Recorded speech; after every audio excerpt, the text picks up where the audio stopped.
물 위를 날고 맨몸으로 건물을 뛰어넘으며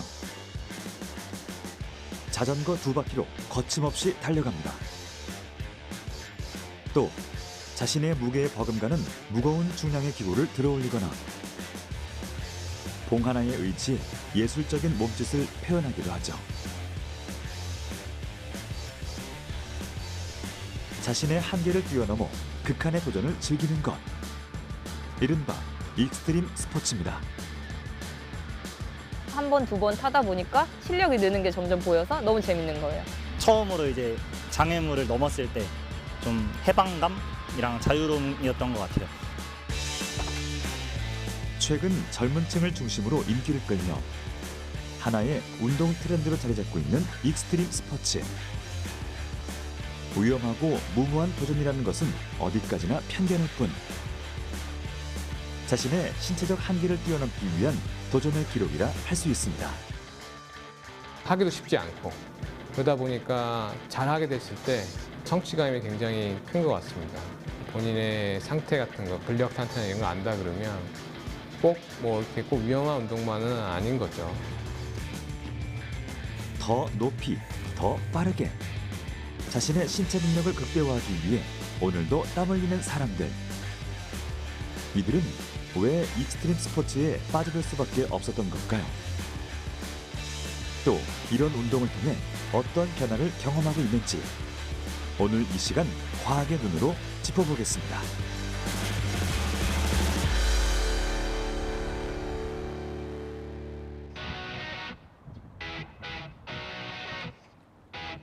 본격적인 여름이 다가오면서 더위를 피해 물가를 찾는 사람들이 늘고 있습니다.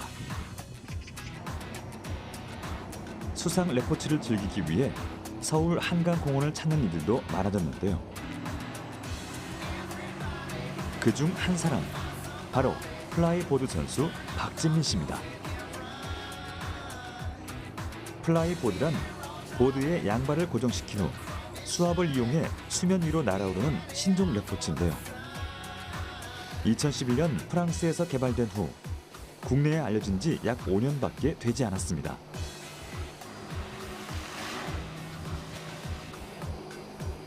다양한 동작을 구사하며 물 위에 솟아오르고 떨어지는 것을 반복하는 플라이보드. 그 속엔 어떤 과학적 원리가 숨어 있을까요? 제트스키 출력에서 나오는 게 가장 기본적인 거라서 처음에는 이제 드라이버라고 하는 사람이 밑에서 제트스키처럼 이렇게 출력을 주면 이제 플라이보드를 쉬는 사람이 떠오르게 만든 원리고요. 두 번째로 나오게 된 게 이 리모컨, EMK를 활용해서 한 거예요. 타다 보면은 타는 사람과 드라이버의 그 소통이 안 될 경우가 많잖아요. 그래서 이제 조금 프로 세계에서나 아니면 좀 잘 타지게 되면 리모컨을 사용해서 본인이 본인 의지대로 사용할 수 있게끔 만들어진 장치예요. 플라이보드의 필수 장비는 3가지. 바로 부츠가 부착된 보드와 제트스키, 그리고 물을 뿜는 호스인데요. 이 장비들은 서로 어떻게 연결되는 걸까요? 먼저 제트스키가 앞으로 나아갈 때 뒤쪽 방향으로 물을 내뿜게 되는데요. 이때 나오는 물은 호스를 통해 제트스키와 연결된 보드로 보내지게 됩니다. 그러면 보드를 싣는 선수는 다시 그 물을 아래로 내뿜는 수압을 통해 최대 20m의 수면 위까지 뜰 수 있게 되는 것이죠. 하늘을 나는 자유로움과 물속에 빠지는 상쾌함을 동시에 누릴 수 있는 플라이보드. 잠시 그 매력에 빠져보실까요?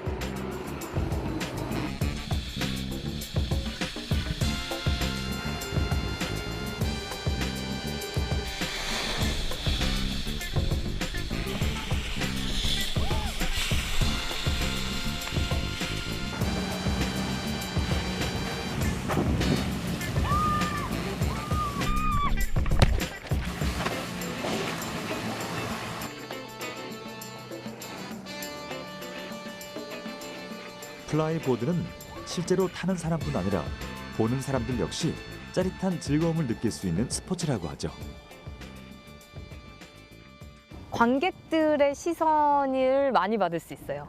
관객들의 시선이 가장 좀 중요하거든요. 점점 잘 타지고 이렇게 늘면 늘수록 사람들이 나를 쳐다봐주고 그다음에 그 위에서 내가 할 수 있는 기술들이 많거든요.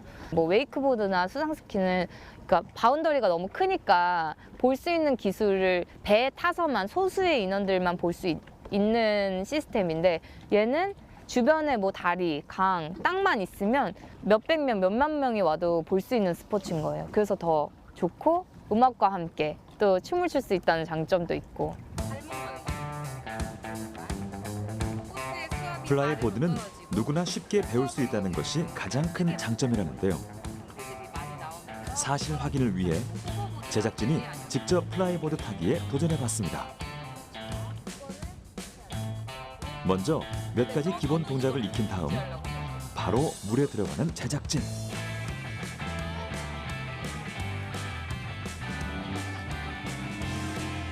연습한 대로 플라이보드 위에 서는 동작을 시도해 보는데요. 처음엔 제대로 중심을 잡지 못합니다.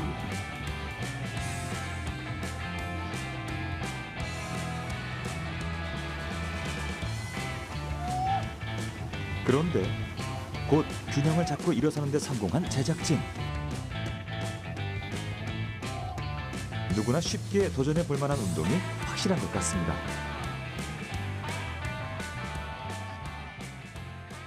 수상스키나 웨이크처럼 되게 쉬운 운동이고 누구나 할 수 있는 운동인데 아직 잘 모르고 위험하다라는 인식이 많은 것 같아요. 지금은 사실 아예 못 떴어요. 저 PD님보다 더 못 떴어요. 아예. 그래서 이거는 내 길이 아닌가 보다, 운동 중에서 내 길이 아닌가 보다 했는데 취미로 한 번, 두 번 타다 보니까 실력이 느는 게 점점 보여서 너무 재밌는 거예요. 그래서 이제는 이거 좀 더 하고 싶은데, 좀 더 기술을 습득하고 싶은데 이런 생각이 들어서 시작하게 됐어요. 초보자와 상급자의 실력은 바로 화려한 동작을 얼마나 구사할 수 있느냐에 따라 차이가 나기 마련인데요. 플라이보드 선수라면 기본적으로 익혀야 하는 몇 가지 기술이 있습니다. 먼저 플라이보드의 기본 기술인 슬라롬. S자를 그리며 왔다 갔다 하는 동작을 말합니다.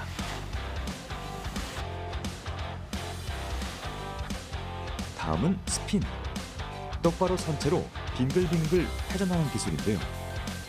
이때 포스가 꼬이지 않도록 하는 것이 중요합니다.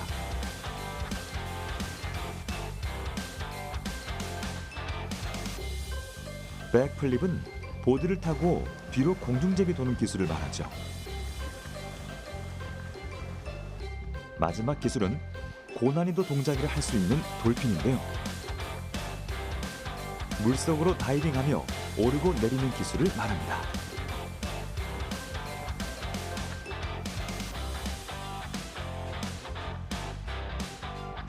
이렇게 자유자재로 다양한 기술을 구사하기까지 수없이 많은 연습을 해야 했다는 진민 씨. 국내에 잘 알려지지 않은 종목이다 보니 따로 기술을 배울 곳이 없어 오롯이 독학으로 깨우쳐왔다고 하죠. 일단은 해보면 될 때까지예요. 성격이 잘 누가 알려준 게 없으니까. 그 다음에 처음 하는 기술이다 보니까 세계적인 선수들이 타는 거를 계속 봤어요. 그래서 그거 영상 분석하고 그 다음에 그걸로 이제 연습하고, 그래서 서로 뭐 영상을 보고서 이건 잘못됐어, 이거는 뭐 잘했어, 이렇게 서로 하면서 이렇게 배워 나갔던 것 같아요. 사실 진민 씨는 프로 선수로 전향한 지 2년 만에 각종 세계 대회를 석권한 실력파인데요. 요즘도 매일 해외 선수들의 영상을 찾아보며 새로운 기술을 연마하고 있습니다. 아시아인으로서 느끼는 체력적 한계뿐 아니라 우리나라의 계절적 특성상 연습 시간이 절대적으로 부족한 부분까지 극복하기 위해 꾸준히 노력하고 있습니다. 외국 선수들은 1년을 쭉 타요.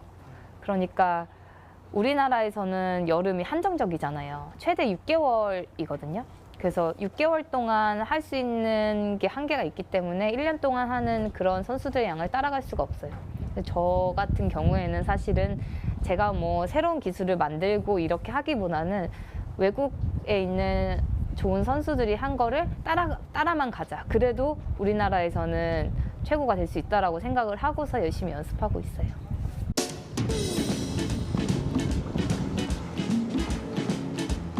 우리나라를 대표하는 플라이보드 선수로서 자리매김하기 위해 매일 스스로의 한계를 뛰어넘고 있는 박진민 씨. 그녀에게 플라이보드는 단순히 스릴을 즐기기 위한 취미가 아닌 자신의 존재 가치를 세상에 입증하는 기회로서 삶을 살아가는 원동력이 되고 있습니다. 여자도 이만큼 하는데 이제 다른 남자분들이나 또 여자분들이 저를 보고 아 이게 이만큼도 할 수 있는 운동이구나 이런 생각을 했으면 좋겠어서 조금 더 앞으로 나아가려고 하고 있고요. 아직 잘 모르고 위험하다라는 인식이 많은 것 같아요, 지금은. 그래서 그런 인식을 조금 깨고 누구나 쉽게 탈 수 있다. 그다음에 어느 곳에서나 이런 거를 운영할 수 있다라는 거를 알리고 그다음에 플라이보드의 우리나라의 저변 확대가 되는 게 저의 큰 목표입니다.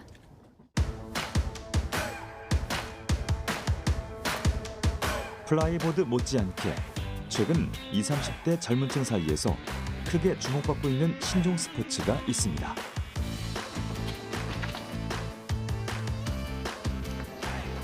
맨몸으로 건물과 건물 사이를 넘나들며 덤블링을 하고 벽이나 난간을 올라타는가 하면 손쉽게 높은 곳에서 뛰어내리며 자유롭게 움직이는 이들. 영화나 드라마 속 연출된 장면이 아닌 파쿠르를 수행하는 모습인데요.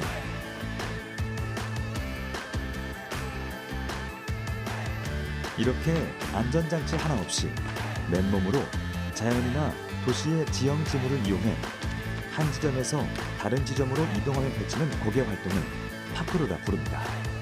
파쿠르는 1980년대 말에 9명의 프랑스에 있는 청소년들이 시작됐고요. 한국에는 영화 야마카시를 통해서 2003년에 처음 알려지게 됐습니다. 그래서 동명으로 야마카시라고 잘못 알려져 있기도 하지만 정식 명칭은 파쿠르고 불어로 길, 코스, 여정이라는 뜻입니다. 즉 동양의 한자로 표현하면 도와 같은 뜻이고요. 쉽게 말해서 파쿠르라는 건 자기 자신만의 고유한 길을 개척하는 움직임의 예술이라고 할 수 있습니다. 동영상 플랫폼을 통해 사람들의 이목을 끌고 있는 파쿠르. 다소 위험한 스포츠라는 오해를 받고 있는데요. 알고 보면 전 세계 약 300만 명의 마니아층을 거느리고 있는 정식 스포츠입니다. 이미 영국에서 세계 최초로 공식 스포츠로 인정한 파쿠르.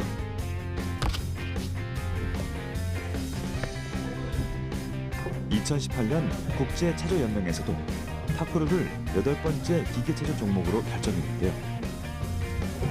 파쿠르는 단지 모험과 스릴을 즐기는 이들의 무모한 도전이 아니라 정식 스포츠로서 그 가치를 인정받고 있습니다.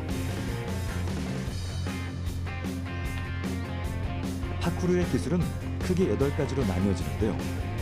그중 가장 많이 사용되는 것은 바로 점프와 착지 동작입니다. 이때 가장 중요한 기술은 몸의 충격을 최대한 분산시켜주는 건데요. 이를 위해선 뒤꿈치가 아닌 앞꿈치로 착지를 한 후 몸의 중심을 잡는 훈련이 필요합니다. 파쿠르의 되게 중요한 훈련 원리 중 하나는 태스크 오리엔티드 트레이닝이라고 해서 과업 중심 훈련인데요. 실질적으로 그 실력을 향상시키기 위해서는 그 안에 각각 기술과 직접적으로 연관된 해당 과업에 관련되어져 있는 움직임 패턴을 연습하는 게 더 중요하다고 볼 수 있어요. 따라서 파쿠르는 실용적이어야 되고 기능적이어야 되고 실제 지형 지물, 실전성을 입증할 수 있어야 된다. 몸의 단련도 어떤 이미지나 가상, 어떤 컨셉이 아니라 실제 지형 지물, 현실의 바탕을 둔 훈련을 해야 된다. 이것이 핵심이라고 할 수 있습니다. 파쿠르 수련의 핵심은 다름 아닌 실용적인 기능성. 일상 속에서 마주치는 모든 지형 지물을 통해 자유로운 움직임을 구사할 수 있어야 한다는 건데요. 이때 착지와 점프는 기본.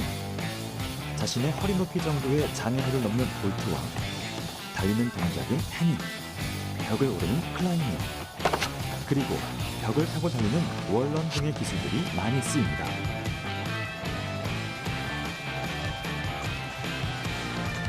그런데 파쿠르는 보호 장구 없이 맨몸으로 하는 스포츠. 늘 부상 위험에 노출될 수밖에 없는데요. 스스로 자신을 지키기 위해선 꾸준한 수련을 통해 온몸의 신체 기능을 강화시키는 노력이 절대적으로 필요하다고 할 수 있죠.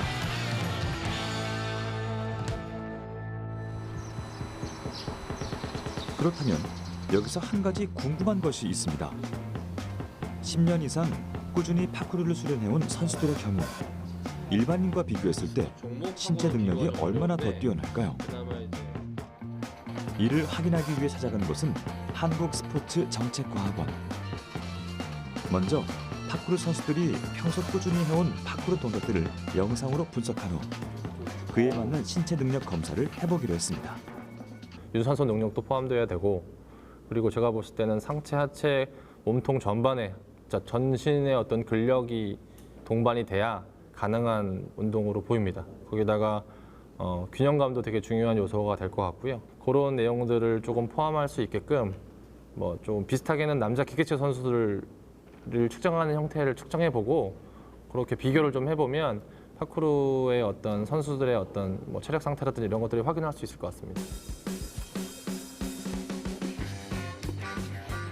우선 기초체력 검사를 통해 상하체 근력과 몸통의 근력, 근파워, 그리고 평형성과 유연성, 민첩성까지 다양한 신체 항목의 기능을 체크해봤습니다.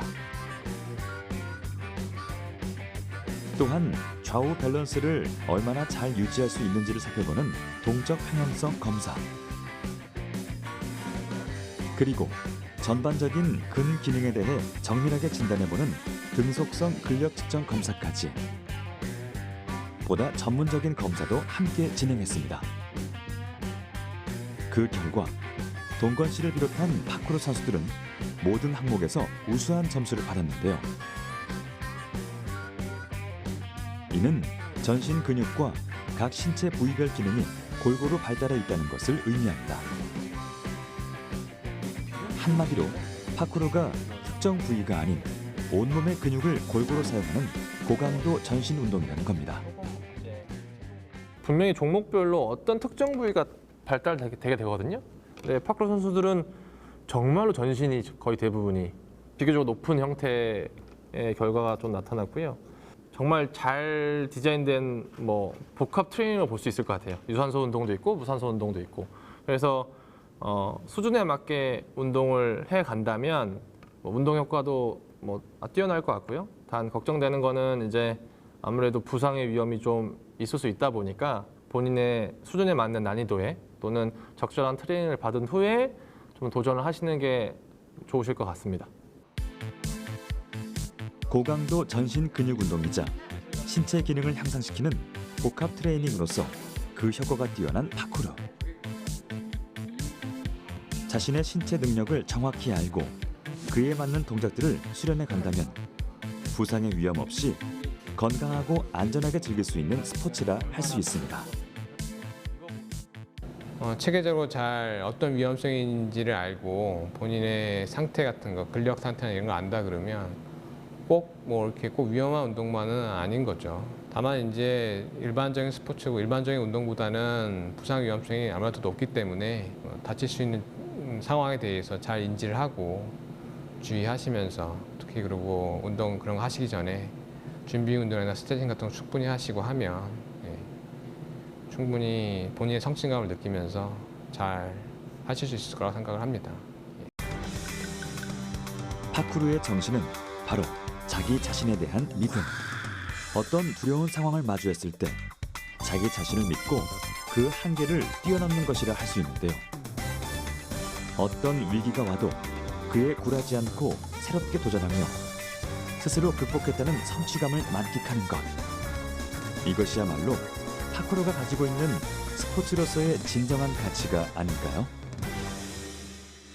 일단 신체적으로도 많이 성장을 하고, 그리고 장애물을 넘는다라는 게 진짜로 장애물을 넘는 거잖아요. 그 과정에서 느껴지는 성취감, 그 성취감을 통해서 자신감을 많이 얻을 수 있었던 것 같습니다. 그게 가장 긍정적인 영향이라고 생각을 하고, 파크로가 좀 많이 위험한 운동이고 좀 어려운 운동이다라는 인식들이 있는데 이런 인식들이 이제 좀 바뀌어서 누구나 할 수 있는 재밌는 안전한 운동이라는 인식이 좀 많이 퍼졌으면 좋겠습니다.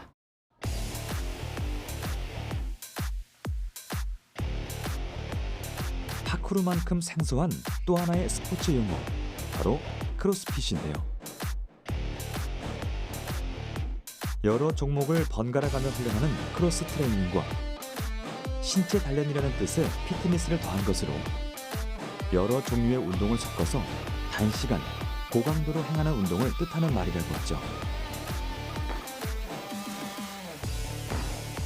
크로스핏은 특정 근육이 아닌 다양한 근육을 골고루 발달시키는 운동으로 최근 인기를 끌고 있는데요. 29살 예진 씨도 요즘 크로스핏, 그 중에서도 역도에 푹 빠져 있습니다. 한눈에 보기에도 키가 작고 마른 체구의 예진 씨. 신장이 약 155cm, 체중은 40kg 초반대라는데요. 이렇게 작은 체구로 다른 운동도 아닌 역도에 도전한 이유는 단 하나. 바로 체력을 키우고 근육이 탄탄한 몸을 만들기 위해서였다고 하죠. 실제로 역도는 자신의 체중과 상관없이 전신의 근육을 키우는 데 효과적인 운동으로 알려져 있습니다. 역도는 전신 근육을 이용해서 순간적으로 한 번에 폭발적인 힘을 내야 되는 그런 운동이에요. 그래서 전신을 사용할 수 있기 때문에 전신을 골고루 발달시킬 수 있는 좋은 운동이거든요.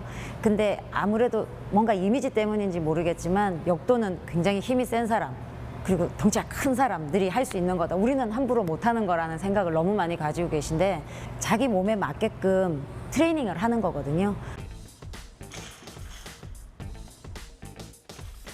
역도는 쉽고 간단해 보이지만 전신의 근육을 사용해야 하는 고강도 운동인데요.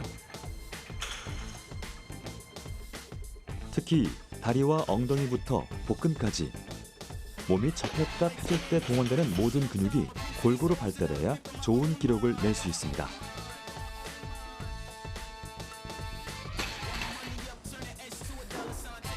예진 씨의 경우 5년 전 역도를 시작할 때만 해도 온몸의 근육량이 적은 편이라 체력의 한계를 극복하기가 쉽지 않았다는데요.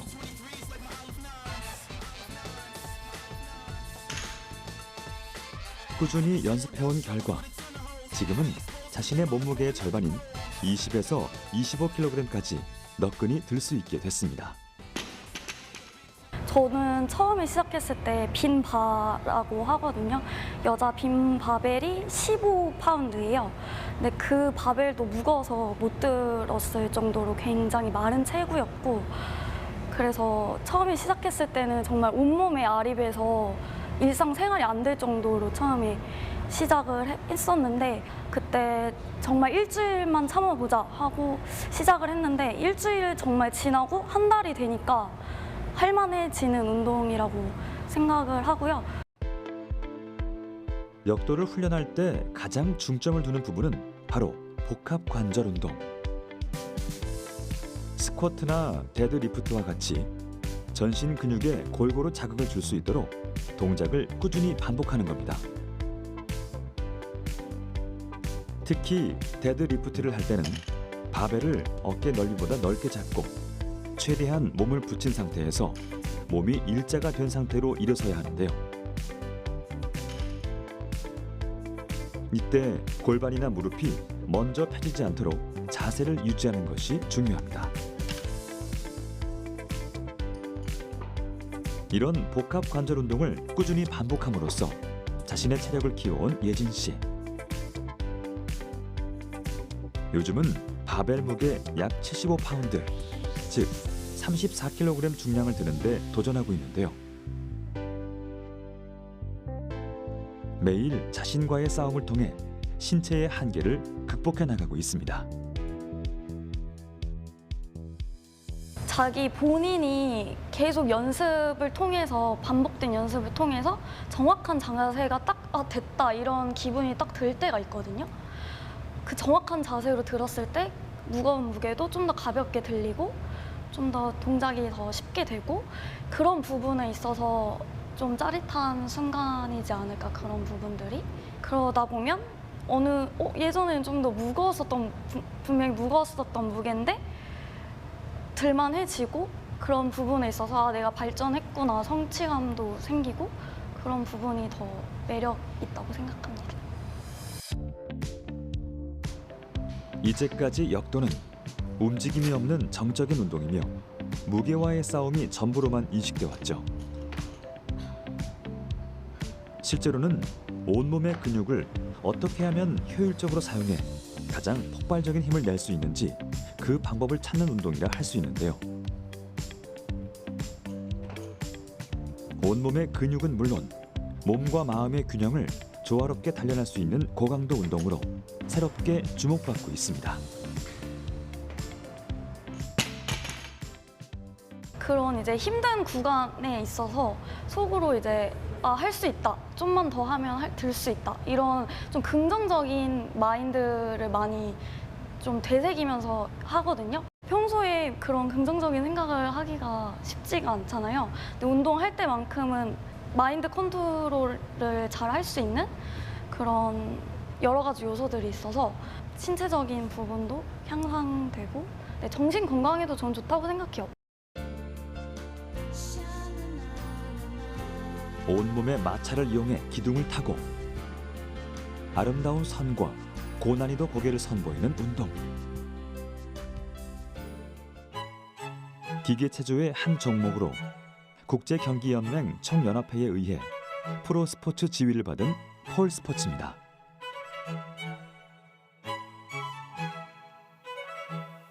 폴스포츠는 2000년대 이후 국제 폴스포츠 연맹이 출범하면서 세계 선수권 대회를 비롯해 국내 대회가 활발히 열리고 있는데요. 5년째 폴스포츠의 매력에 빠져 있다는 이미주 씨. 그녀는 한국 선수권 대회에서 우승한 폴스포츠 선수이자 세계 선수권 대회 국가대표로 활동하는 프로입니다. 폴스포츠는 스핀폴하고 고정폴 두 가지로 나뉘는데, 이제 스핀폴은 스핀을 이용해서 기술을, 동작을 만드는 것이고, 고정폴도 마찬가지지만 고정돼 있기 때문에 이제 몸에 힘을 주면서 본인이 스핀을 만들어서 타시면서 기술과 동작을 만들어내시는 겁니다. 폴 스포츠의 주축이 되는 폴은 크게 고정식과 회전식으로 나뉘는데요. 고정식 폴은 회전하지 않는 폴을 타고 올라 동작을 구현하거나 몸 자체의 반동을 이용해 회전하는 기술이 필요합니다. 반면 회전식 폴은 폴 자체가 회전하기 때문에 연결된 동작 위주의 연기가 가능하죠.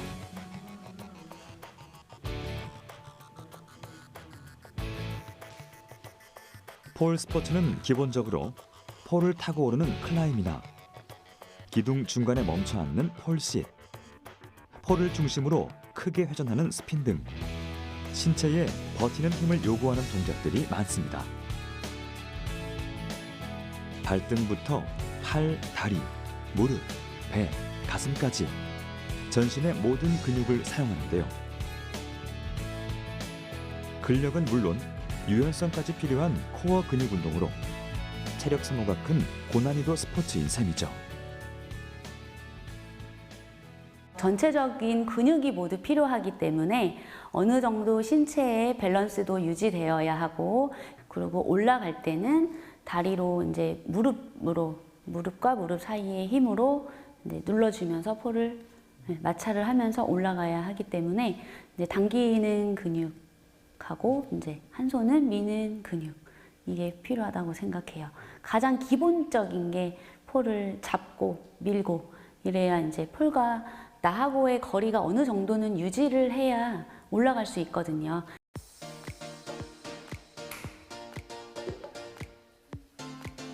코어 근육 운동 중에서도 폴 스포츠는 다른 종목과는 다른 한 가지 특징이 있습니다. 바로 마찰력을 이용한다는 건데요. 기둥에 매달린 상태로 동작을 취하는 만큼 폴에서 미끄러지지 않도록 맨살의 마찰력을 이용하는 것이죠. 폴 스포츠의 특성상 신체가 드러나는 복장을 입을 수밖에 없는 이유이기도 합니다.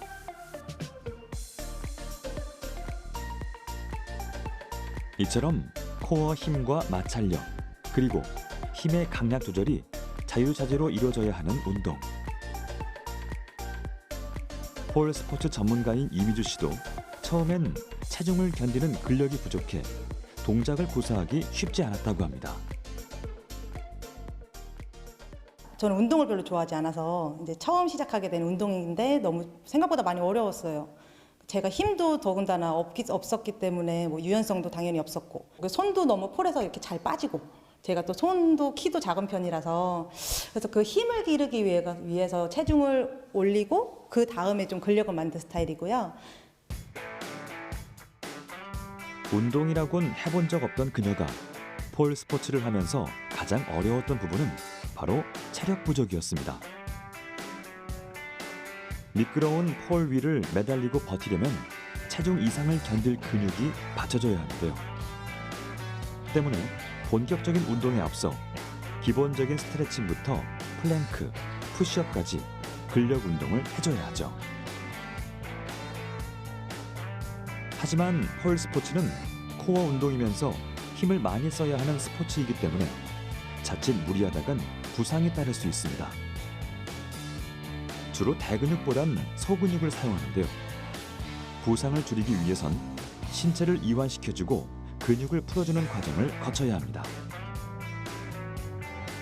특히 선수들이 구사하는 동작들은 유연함이 요구되는 것들이라 부상의 위험은 더욱 커질 수밖에 없죠.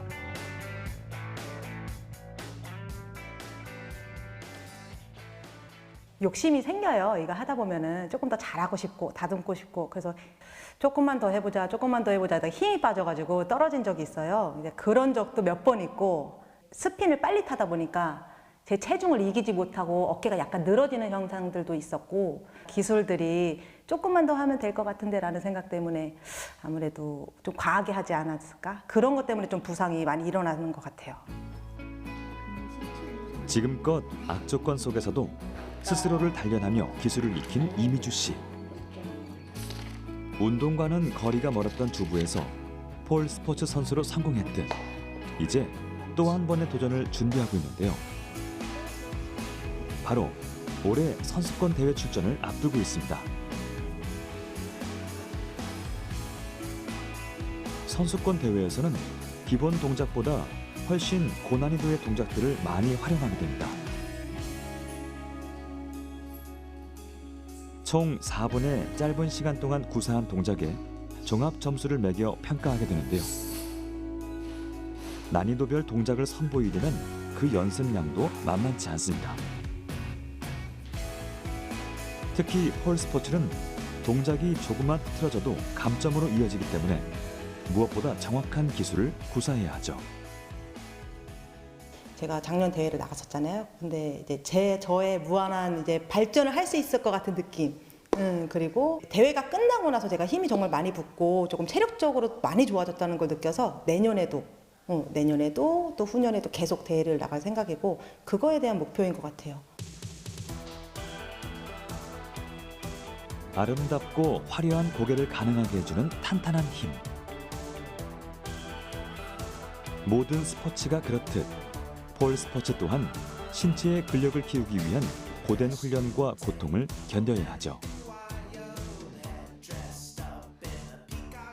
하지만 이 고통을 견뎌낸 결과물은 어떤가요? 건강한 신체와 몸의 균형을 잡아주는 운동.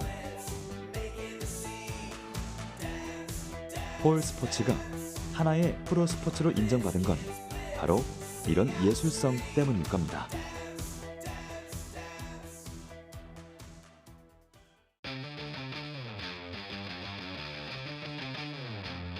바람을 가르며 빠르게 질주하는 자전거 한 대.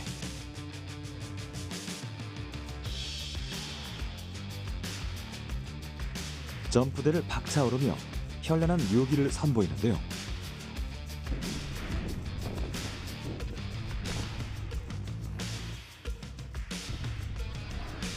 보기만 해도 짜릿한 쾌감이 느껴집니다.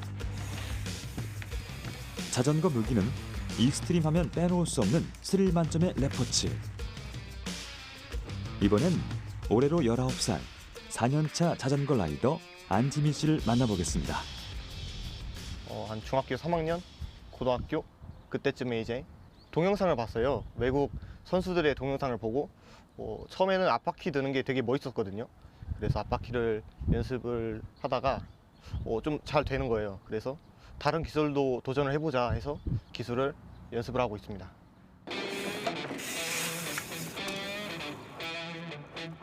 우연히 선수들의 영상을 보고 자전거의 세계에 입문했다는 지민 씨. 가르쳐 주는 이 하나 없이 오로지 혼자서 기술을 연마해 왔다고 하는데요.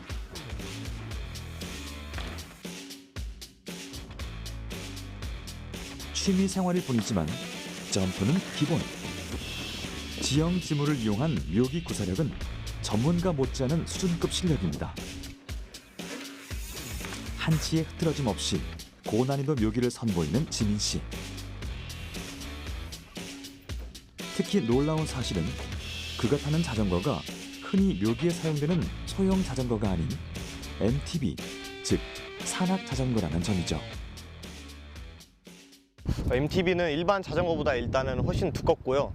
더 강한 충격을 받아야 되기 때문에 높은 강성을 요구를 합니다. 그래서 이렇게 프레임도 좀 두꺼운 소재로 만들어져 있고 앞뒤에 서스펜션이 있어서 양쪽에서 앞뒤에서 충격을 다 흡수해 주기 때문에 라이더가 좀 더 안전하고 편안하게 라이딩을 할 수가 있습니다. 거친 산길을 주행하니까 그 노면을 다 받아주려면 타이어가 두꺼워야 되고 아무래도 산에서 내리막길을 주행하다 보니까 브레이크가 굉장히 강해야 됩니다. 그래서 자동차나 오토바이에 쓰는 디스크 브레이크를 사용하고 있습니다. 자전거의 종류는 크게 로드바이크, 시티바이크, MTB 바이크 세 가지로 나눌 수 있습니다. 이 중에서 산악 자전거는 장비의 특성상 묘기용 특수 자전거에 비해 크고 두꺼울 수밖에 없는데요. 거친 산길을 내달리거나 고개를 부릴 때 강한 자동력이 받쳐줘야 라이더의 안전이 보장되기 마련. 자동차 또는 오토바이와 같은 유압식 브레이크가 장착되어 있는 것도 이 때문이죠. 산악 자전거로 다양한 묘기 동작을 구사하기 위해선 무엇보다 브레이크 조작과 무게 중심을 맞추는 기술이 능숙해야 하는데요.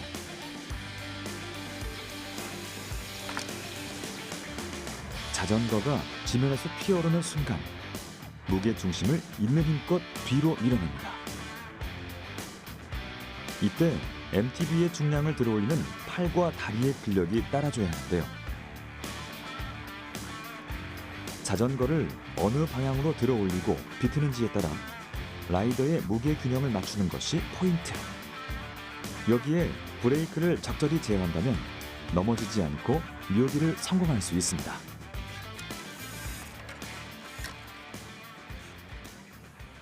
처음에 할 때는 팔이 굉장히 아팠어요.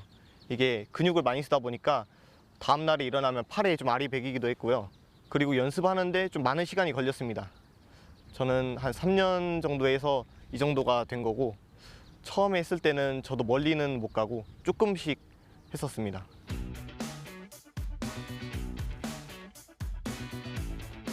수준급 실력의 지민 씨도 처음부터 자전거 묘기가 쉬웠던 건 아닙니다. 기본적인 근력이 부족해 운동 후엔 극심한 근육통에 시달려야만 했죠. 또 자전거의 크기와 무게를 견디며 동작을 구사해야 하기에 어려운 기술은 수차례 실패를 경험해야 하는데요. 보다 안전하면서도 정확한 기술을 위해 직접 자신의 영상을 촬영해 자세를 확인하고 부족한 기술은 성공할 때까지 연습에 연습을 더했습니다. 어려운 기술을 할 때 저도 항상 성공하는 게 아니라서 실패를 많이 합니다. 그래서 가끔은 지치고 힘들고 그냥 포기하려고 할 때도 많아요. 그런데 그때 더 노력을 해야 좀 더 성장을 하고 또 성취감이 더 많이 생깁니다. 그래서 더 더 노력하는 것 같습니다. 성공보단 실패가 더 많이 따르고 타면 탈수록 어렵기만 했던 자전거. 포기하고 싶을 때도 많았지만 고난이도 기술을 성공할 때마다 밀려오는 성취감은 그를 자전거에 더욱 매진하게 만들었습니다. 자신의 한계를 넘어섰다는 기쁨. 이것이야말로 익스트림 스포츠의 가장 큰 매력인 것이죠.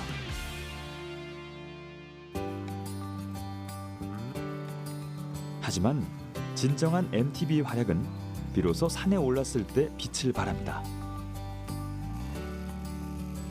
산길에 최적화된 자전거인 만큼 그 짜릿함이 더욱 극대화되는 것이죠.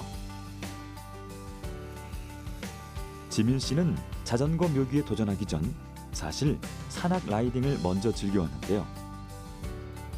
산을 힘들게 올라야 하지만 비탈진 길을 속도감 있게 내달리는 쾌감은 단연 최고였다고 합니다. 네, 이쪽 코스는 제가 사는 동네에서 평소에 가끔 오는 그런 길인데요. 올라갈 때 한 20분에서 30분 정도 걸리고 내려올 때는 한 4분에서 3분 정도 걸리는 코스입니다.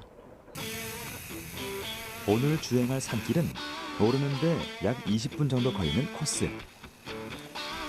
하지만 내려올 때 걸리는 시간은 단 3분에 불과하다는데요. 그 시간만 봐도 얼마나 빠른 속도로 질주하는지 예상할 수 있습니다. 물론 속도를 즐기는 스포츠인 만큼 사고의 위험은 예방해야 할 텐데요. 때문에 헬멧과 무릎 보호대, 장갑 등의 신체 보호구 착용은 필수. 찰나의 순간 사고로 이어질 수 있어 안전에 만전을 기해야 합니다. 일단 산에서 넘어지면은 아주 크게 다칠 수가 있기 때문에 머리 전체를 덮어주는 헬멧을 썼고요. 기본적으로 이제 무릎 보호대를 착용을 했습니다. 아무래도 노면이 좀 불규칙해가지고 예상치 못한 상황들이 많이 발생을 해요. 그럴 때마다 라이드가 좀 컨트롤을 수시로 자주 많이 해줘야 됩니다. 보호대 착용 후 반드시 체크해야 할 건 또 있습니다. 바로 장비를 점검하는 건데요. 타이어의 공기압은 적당한지, 자전거의 브레이크가 정상적으로 작동하는지 등을 꼼꼼히 점검해야 합니다. 또한 주행하게 될 노면의 상태를 미리 살펴 위험 요소를 제거하는 것도 잊지 않습니다. 산에는 이제 나무 뿌리랑 나뭇가지 또는 돌이나 그런 게 많이 있거든요. 그래서 항상 이게 잘 있는지, 혹시 내려갈 때 넘어지거나 미끄러질 수가 있는지 항상 확인을 하고, 혹시 좀 위험한 게 있다 싶으면 옆으로 좀 치워놓고 내려갑니다. 자, 그럼 익스트림 스포츠의 꽃, 산악 자전거의 라이딩을 체험해 볼까요?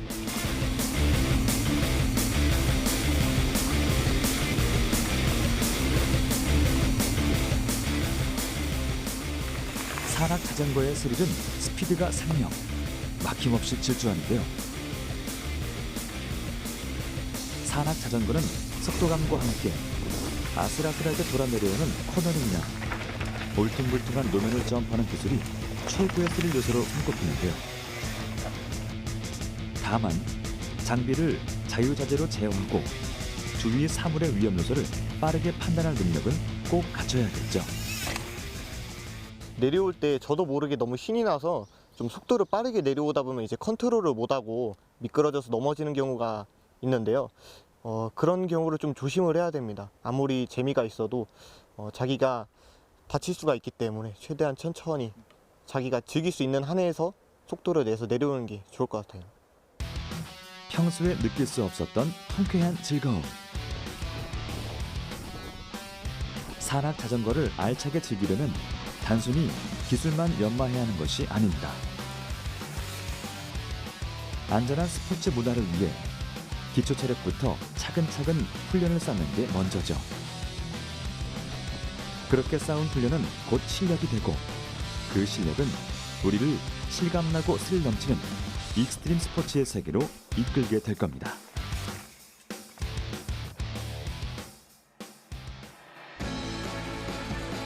이 시대를 살아가는 우리에게 또 하나의 운동 트렌드로 떠오른 익스트림 스포츠. 누군가에겐 무모하고 위험한 운동으로 비춰질 수 있습니다. 하지만 나의 신체 능력을 충분히 끌어올리고 올바른 운동법을 정확히 구사한다면 보다 건강하고 안전하게 즐길 수 있을 텐데요. 단순히 스릴과 쾌감을 위한 운동이 아니라 나의 한계를 뛰어넘어 새롭게 도전하는 익스트림 스포츠. 건강한 몸과 마음의 균형을 위해서라도 한 번쯤 도전해보는 것 어떨까요?